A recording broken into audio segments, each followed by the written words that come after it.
I wanted to show you guys a little concept for like a self-watering containerised, well basically box in this case for growing plants in.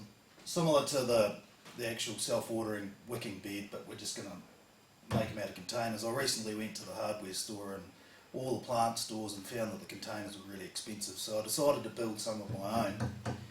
And I just used hardwood slatted timber that were 1.2 metres long, the 1200mm.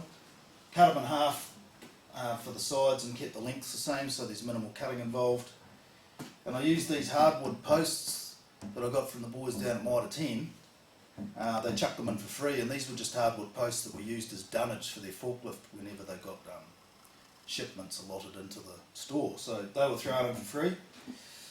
So what I've done is, the 1200 slats, 4 slats high, put in the dunnage hardwood posts, put a bracing post across like the middle and both ends, and for the bottom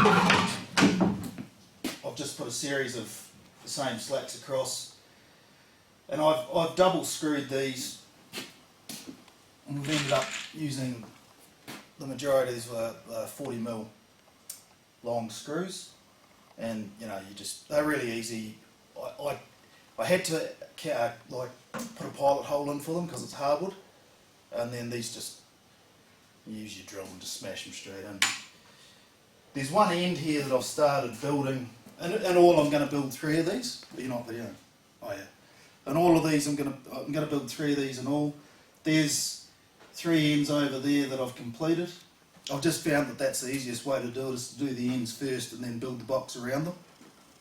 This is one that I've put pilot holes in, and now I'm going to drill through those into those hardwood posts. That's the hardest thing of all. You've got to go easy. That's a 3.5mm long bit on there that I got down at Mitre 10. The reason I went so long is because I ended up having to buy some of these longer screws, and that's purely for tapping into when you've got to drill these brackets into these posts. You'll need that length, the strength, if you like. At the end of the day, there's going to be similar concept to the wicking bed that you've already seen, but there'll be a liner of builder's plastic. Then I'll be sticking in probably 1 slat deep of 20mm aggregate. I'll drill a drainage hole in one end of it. I'll then put in some mulching fabric to separate that from the growing media. The building plastic I'll bring up to a point up here, and then there's going to be a bit of weight involved because there's obviously, like I said, aggregate, soil, media and water. So don't go short on the screws, and spend your time making sure the strength is in them. The beauty about them is, if you ever relocate, you can empty it out, rip the fabric out. That's going to keep the majority of the timber pretty good. Being hardwood, it's not the treated pine. A lot of people have issues with growing food and tantalised or treated wood. So I found that these slats were only like 30 cents a sheet more expensive than treated pine, so I went with those. You just got to put in the work to pilot drill them, obviously. But in the end, you can unscrew these and pretty much flat pack them if you want to move. So that was the advantage. Obviously, once you put the media in, it's going to be, they are a heavy thing, but 2 people could move these around. But anyway, that's it. I'll show you the finished result once, well, the steps to the finished result once I've managed to put all 3 together. Thanks. Just the latest update. I've just been down and picked up some free dunnage from the local Mitre 10 store. They get that in when they get palletised stuff on the back of the trucks, and they just throw it away for free. Or a lot of it goes down the men's shed, but anyway, they gave me 6 of these lengths, and I managed just to chop them all in half. And what I've done is I've bolted them, well, screwed them, sorry, onto the bottom of the actual planting containers. Now they're only it's only untreated pine, so it's not going to last forever. You'll get a couple of seasons out of it before they rot, but I just thought it'd be nice if you just see there. Gives the base a bit of protection, and 3 of them was going to take a lot of the weight, and 100mm screws, so I've screwed them into the actual, you know, the framing timber as well as through the bottoms there, so they're sturdy enough. But anyway, just a quick update. Okay, that's the builder's plastic, which is double-sided. You pick it up at any hardware store. Nice flat concrete surface in the shed to work with to cut it. So it's a matter of measuring it and cutting it to fit, and then layering it inside the actual box. And I've gone right up to the lip, the edge of the box, and pushed it into place, and then I've just used the staple gun there just to staple it around the tops and making sure that it's all nice and a tight fit. Obviously no holes in the bottom of it, just the staples around the top, and the actual soil meter and water will all fall into place. So I'm going to carry on and do that with the other tubs. I've used this drill here on that drill bit to go through, do a couple of holes just before putting the plastic in there, and then I've fed some rope through and then back spliced it onto itself, and it forms the perfect sized handle, so you can place these around your veranda or your yard or whatever. It's just a bit easier to lift. It's certainly not, you're not going to be able to lift them once they're full of substrate and media, but well, they're empty, no worries. So I'll put these into place using those handles, and then fill them up when I've got them where I want them. This is the well, it's a Sally's product, like a sealant glue adhesive thing that I'm using to glue. That's a toilet cistern seal, that piece of rubber, that circular grey piece there that's around that little bit of PCV conduit. And what I've found the easiest thing to do is, this is for your drainage plug, is to slip that over that after you've drilled the hole in the side of the container, and then apply that Sally's glue all around that surface, and then effectively you come in. It's not the easiest thing to video by yourself, but you've made the little slit inside the black builder's plastic, and obviously drilled the hole through the box. Once that glue's on there, that's a really tight seal, then you push it through that way from the inside to the out, and then as you can see by that one there, the glue seals around not only the PVC, but it sticks that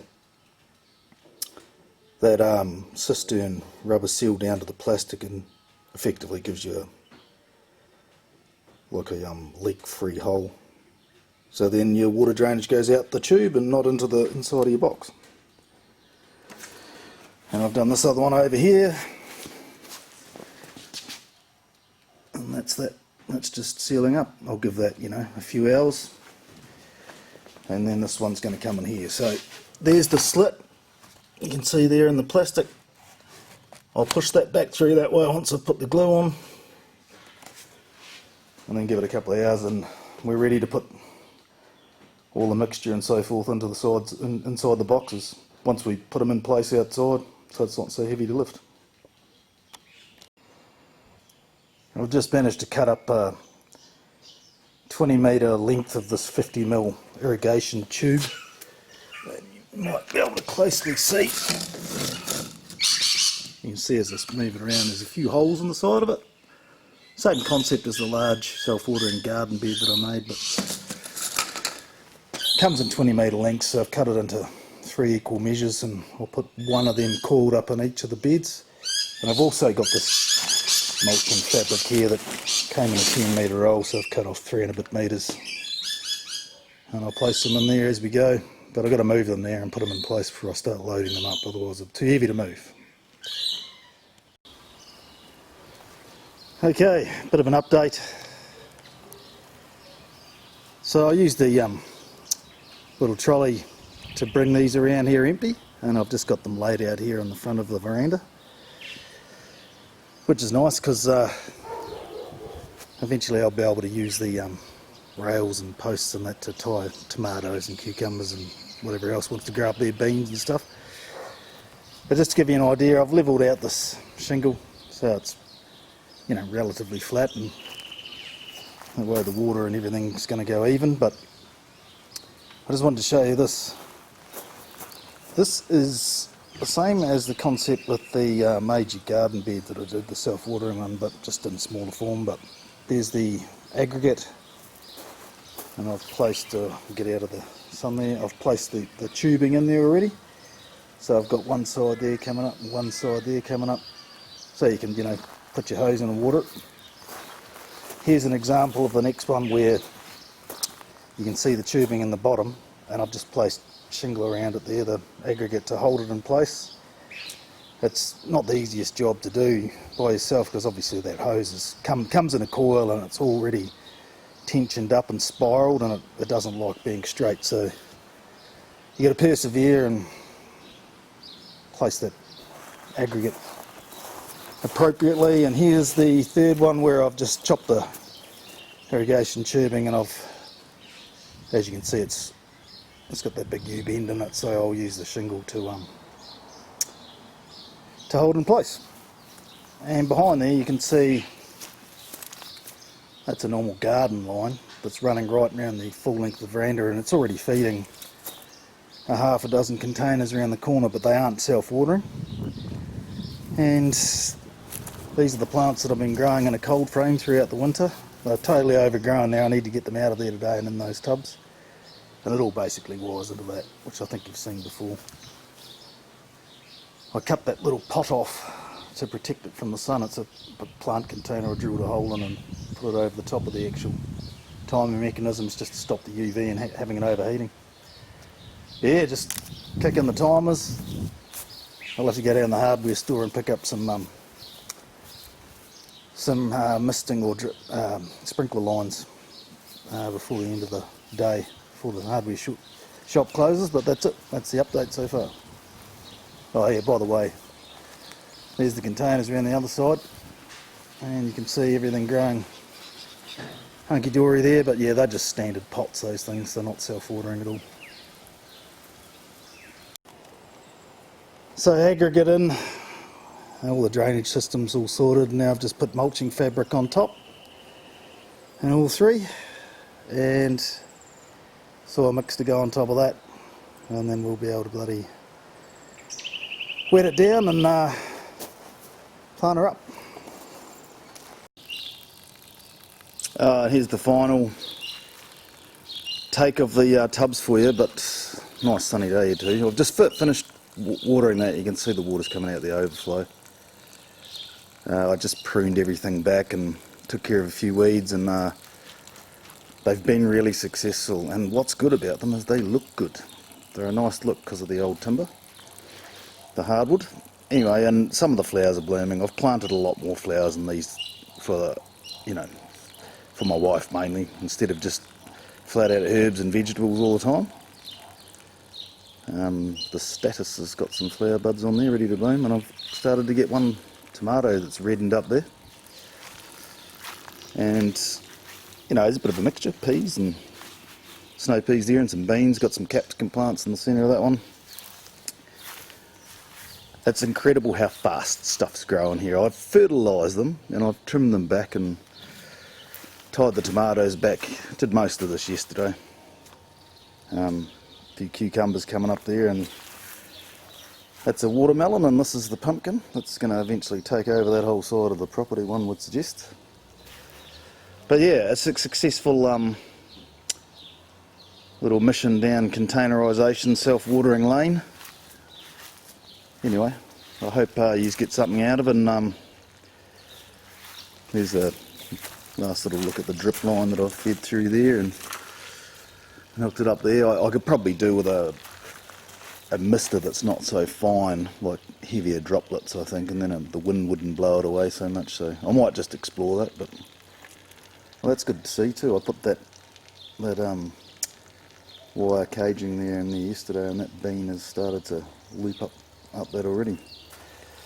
Alright, so signing off. I hope you've enjoyed it, and good luck with your projects. Thanks. See ya.